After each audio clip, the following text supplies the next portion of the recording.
All right. Good day, everybody. It is Wednesday, May the 4th, 2022. And today's headline hits with LW is brought to you by Patriot owned businesses that put America first. If you guys want to join that fight and make the switch, then check us out, lwnfliptheswitch.com, and we can answer a lot more questions for you there. All right. Let's hit the headlines today. A lot of stuff in the headlines that, really kind of stirred me up a little bit, and I I don't know what to say, folks. Just a lot of things in the news that we all need to be aware of, and I constantly try to warn people, put them on notice, and let them know, pay attention because this is what's coming. So let's hit the first headline. Cubans ruin communist May Day celebration with viral "This crappy country" slogan. Of course, they used a different word, but I won't use that. The Cuban Communist Party spent much of the weekend attempting to protect its May Day celebrations from the expression of profane and increasingly popular acronyms, which the senses have grown to display on signs and shirts. So, what are they talking about there? The slogan has become a way of the for Cubans to vent their frustrations against the precarious living conditions that the communist regime has subjected to the Cuban citizens. So, why am I bringing this up? I'm bringing this up to give you a data point. There are a lot of Cuban refugees that come to America, a lot of people who migrate from Cuba to America, Venezuela as well. We've highlighted it many times on LWN. We've talked about it. Lots of people writing articles and doing interviews with other um, influencers out there talking about them coming from Cuba, talking about them coming from Venezuela. They're coming from communist countries and they're coming to America because they believe that America is the land of the free and great opportunity for them to come here and thrive. And I agree with that. That's the American dream. I'm proud to be part of the American dream. Problem is, we have many, many Americans out there who are constantly pushing us in the direction of communism. We report that here at LWN constantly. We highlight that. We talk about it. This government and much of our elected politicians want us to become a communist country. And these citizens that come from Cuba and Venezuela are warning us constantly, don't give up your Second Amendment rights. Fight for your First Amendment rights. Do not allow America to become a communist country because it's not going to be pretty if you do. All right, let's hit the next headline. Let's talk about what's going on with Roe versus Wade. Now, I've thrown this out there since this thing all broke, warning you guys, letting you guys know what's going on. So let's talk about more of it. Hollywood celebrities demand nationwide protest over Roe versus Wade, quote, take to the streets, end quote. I told you guys that this was going to happen, and it's already starting to happen. So Hollywood celebrities urged their fans to take to the streets and protest after an unprecedented leak of the U.S. Supreme Court documents showed a high court is likely to overturn Roe versus Wade. Stars, also including Bette Midler, have made comment that, let me see, vented their anger and despair on social media, with some attacking the court itself and singling out Justice Samuel Alito as a right-wing, quote, radical. Okay, now I'm bringing this to your attention because here we go. Here is the exact structure, mechanism, organism that we're all trying to take down and fight. It's the elite, it's the 1%, it's the cabal. Whatever name you want to give them, these are the people, and they're now using their influence. And I'm an influencer. I admit that. That's part of my job, is I'm here to report the news, and that's what they call me. I'm an influencer. Well, so are the elite, and they're out there calling justices radicals. They're already spinning their narrative. They're already using their influence to gaslight and ignite people to take to the streets. All right, let's hit the next headline. Let's talk about what this is becoming and what they're doing.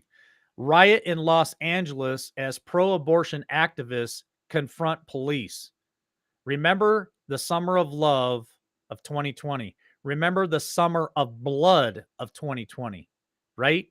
All right. Violent demonstrators attacked police, vandalized a sidewalk, and smashed a local business. Now, let me repeat that. Violent demonstrators attacked police, vandalized, smashed local businesses.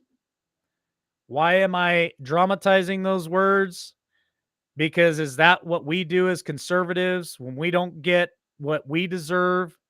When things that happened in November of 2020 didn't come out with the results that should have been the results? We all know what happened on that night. Did we take to the streets? Did we attack police? Did we vandalize things? Did we ruin local businesses in our areas? No, we did not. That's not what conservatives do. So on Tuesday evening, during a protest against the Supreme Court's impeding decision to overturn Roe versus Wade, a landmark 1973 abortion decision, a gathering of initially peaceful as several hundred people gathered in front of the federal courthouse in downtown Los Angeles to share their outrage at the leak majority decision in the Roe versus Wade turned violent. It turned violent. They got to where they started confronting the police. They started throwing rocks. They started throwing water bottles. Does that sound familiar to you guys?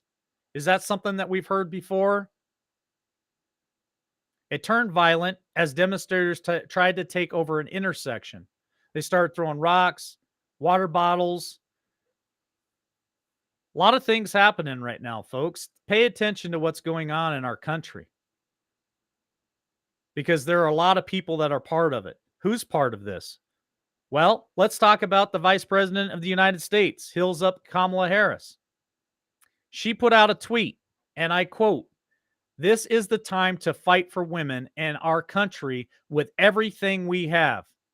My statement on the Supreme Court decision, Roe versus Wade, that is from Hills Up's tweet account.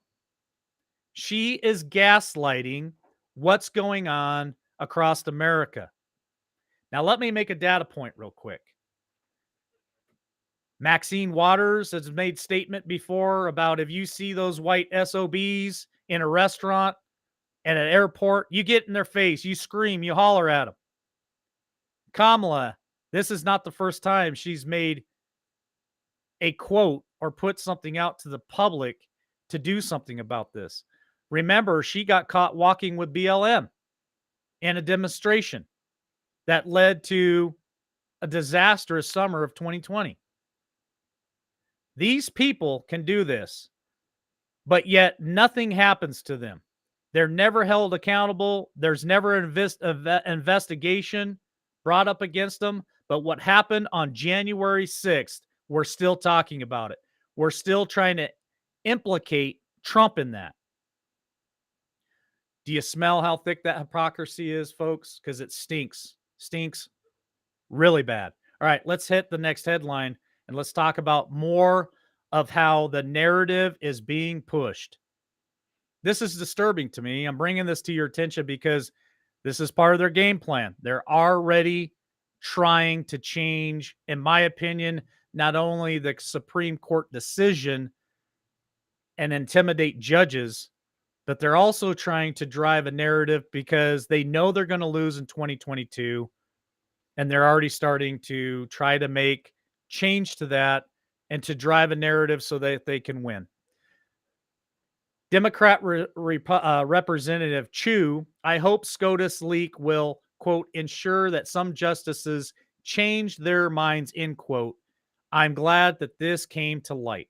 What the heck is she talking about? Well, on Tuesday's broadcast of MSNBC's MTP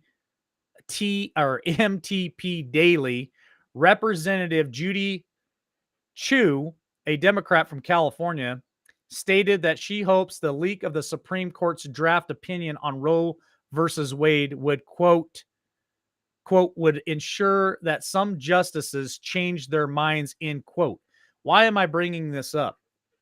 Because this leak happened for a reason, folks. What is that reason? I'm still digging to get to the bottom of it. Is there alternative motives on the left side or the right side? White hats, black hats? I don't know. But I find it disturbing that our highest court in the nation has a leak. What does that tell you? That every level of our government is corrupt. Every level of our government needs to be reformed.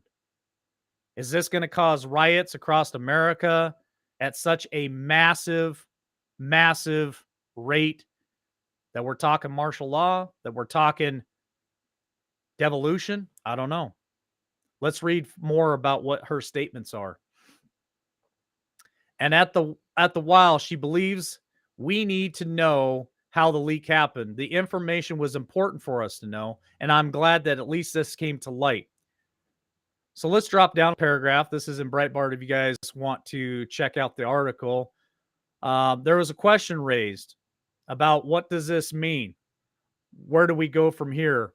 This is a draft decision, but do you think part of the purpose of this leak was try to build momentum to change the mind of one of the justices? This is the host asking her this question. Listen to her answer. Chu answered, "This is not a final decision." There you go. There's a little tidbit of information. This is not a final decision. I indeed would hope that this would ensure that some justices change their minds. I'm going to leave it right there because I'm telling you right now, that is disturbing for me. That is so disturbing that this leak happened and that these people are all grabbing it, using their influence, using their power to try to intimidate judges to change their mind. That's what's wrong with this country. All right, let's hit the last headline of the night, headline of the day, headline of the morning, wherever you are in this world. It could be day, night, morning, afternoon. I don't know. Election night live wire. Ohio, Indiana primaries set tone for future of GOP. Test Trump endorsement strength. So here we are. President Trump, he's being tested again. He's endorsed a lot of people. He's going out around across the country, holding rally after rally, really highlighting certain people that he'd like to see get elected and put in office. And his endorsement is being tested. So let's read a little bit further and see what they're talking about. Voters in Indiana and Ohio will decide who will represent them in November's general elections in the primaries in both states on Tuesday, setting the tone in particular for the future of the Republican Party, testing former President Donald Trump's endorsement strength in a big way. I want to read part of this article for you because, again, I'm a watchman for you guys. I'm trying to point something out. I want you guys to realize what the left is trying to accomplish.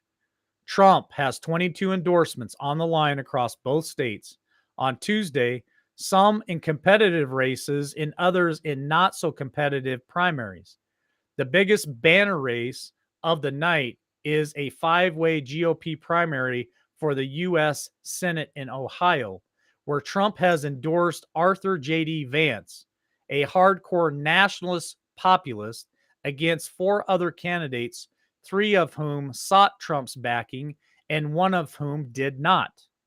Now listen to this part. Those other candidates, Mike Gibson, Josh Mandel, and Jane Tinkham, and Matt Dolan, all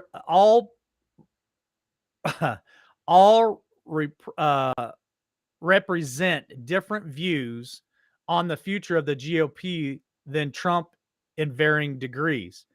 But here's where I want to highlight this. But Dolan in particular represents a major departure from Trump view of the party. That's why it was particularly interesting on Tuesday morning to see, now listen, Dolan's wife and some top national leftists like Daily Kos urging Ohio Democrats to pull GOP ballots and vote for Dolan in the primary on Tuesday. Now, I'm going to leave that right there.